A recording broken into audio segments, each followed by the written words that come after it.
Hi, this is Alondra. This is about 15 months after my gastric bypass. Today is November 3rd, 2009. Um, I thought I would do an update. I was for the past month, I've been having a lot of computer problems with my drive and on my Dell desktop, but I finally got that fixed through Dell. Um, then I got a new laptop, which I'm using right now, so I can do a lot more videos very much easily. That wasn't the problem before. It's finding the energy because I have the diabetic neuropathy, and I've also been diagnosed with fibromyalgia. And it's just, they both take a big toll on me. You just get so tired. But my status right now is we're almost ready for the next operation. The next operation, they will fix this massive hernia here. I'll try to show you how big this is from my computer, but it is right here, this whole area. I mean, it's just enormously huge. Basically, all of my intestines have spilled out onto right, probably, probably half a foot under my breasts. They've spilled out. All of my intestines are there, and that's right under the skin. That's the area where I also had the skin graft done, so the skin is extra thin there.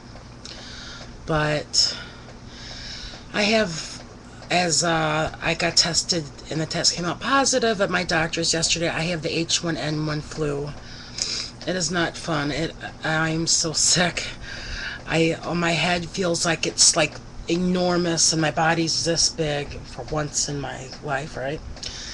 And it's so stuffy, and my chest hurts so bad, and it, oh, and my 10.5-month-old, well, he's gonna be 11 months old tomorrow, my nephew Lucas, which I love so much, he's in the hospital right now. He was, his mother and my brother took him to the emergency room because we couldn't get him into the doctor.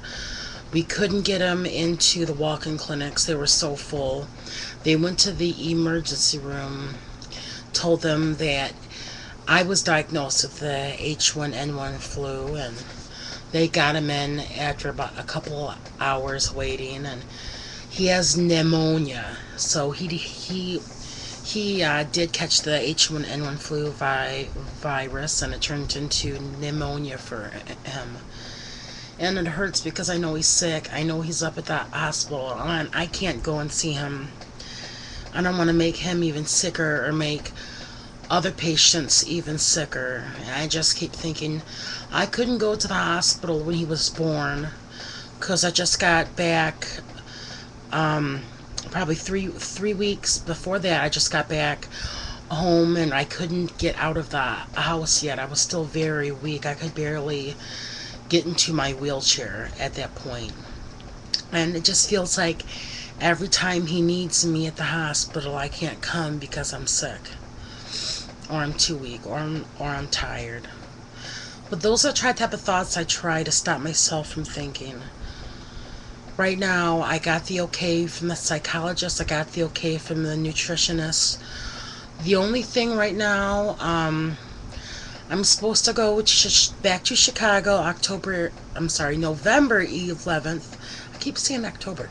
November 11th for a dobutamine stress test, and to see my surgeon, Dr. Alexander Nagel, and a blood specialist. I'm seeing the blood specialist because my white blood cell count is at 1,700. A normal is 1,400, which normally means that my body's fighting some sort of infection. I didn't get symptoms from the H1N flu until yesterday morning. It just so dramatically in one day. From the morning, I woke up with a slight sore throat, and I was coughing a little bit. By noon, I knew I was sick. I thought it was a cold. I was coughing more, coughing up a tiny bit of white stuff. I know. Then probably about 4 p.m. I knew I was really bad and it was really sick. I mean, it just got dramatically worse. I'm on a lot of more medications to get rid of this H1 flu. I'm on bed rest and my liquids. I hate bed rest. I didn't think I'd ever have to go back to being on bed rest, but it's just for a couple days until I get better, because my immune system's so weak and I get really dizzy because of the H1N1. My sinuses are all infected, and when I stand up and try to walk, I get really, really dizzy. The room spins. So the nurse said it's best if I try to stay in bed until that goes away. And excuse me, drink of water. So the blood specialist, my white blood cell count has been at 1,700 since the last gastric bypass. So they're pretty sure I'm just the type of patient where it's just that 1,700 is normal for me, but they just want to make sure, because it also could be a sign of diseases. It could be cancerous. It could be, just a small infection. But I don't know if he's going to want more tests or what. But we're almost there, and so after that I got to do right when I get the surgery date, until I go the surgery, I go to the class. So, which I don't understand why. I could run the class by now, it seems like. But I'm not gonna lie and say I'm not scared. I'm not scared of the operation. After everything I've been through, I'm not scared of the operation. I trust my medical team fully. I'm scared of what I'm gonna find when I wake up, because I don't trust my body. My body doesn't react to operations very well. They say I'm not the typical patient. The GI bypass I had in 2002 failed, and that was done on 3 patients. The other 2 patients lost so much weight that it had to be reversed, and it failed on 1 patient, and I was the one it failed on. My depression and anxiety has gotten worse, because I'm still in a lot of pain day and night. I finally got in to see pain management, and they said that I have the diabetic neuropathy and fibromyalgia, and nothing can be done. That if my pain is at a 5 or a 6, that's the best we can hope for. That there is nothing that'll take the pain away. And I told them I'm starting to feel a little bit of tingling and numbness in my arms and hands, and I asked them, could this happen to my arms and hands too? And they said yes, it very well could, but to look at my diet more closely, and make sure I'm taking all my medications, and that the only good thing is that the fibromyalgia and the neuropathy will not kill me. And basically I have to learn to live with this pain, which is very hard to accept.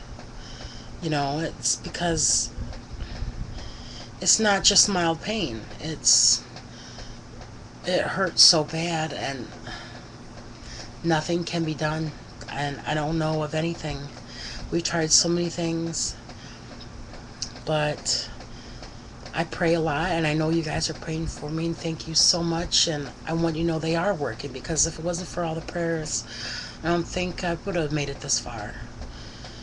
And it's very hard. Sometimes I have to take it minute by minute, but one thing I never took seriously was my blood sugars. I took it seriously at the end, but not when I was first diagnosed. I wish I would have took better care of my blood sugars. It's done so much damage to my body. But I will definitely start doing more videos now that I got my laptop. Thank you very much for watching. Can't wait to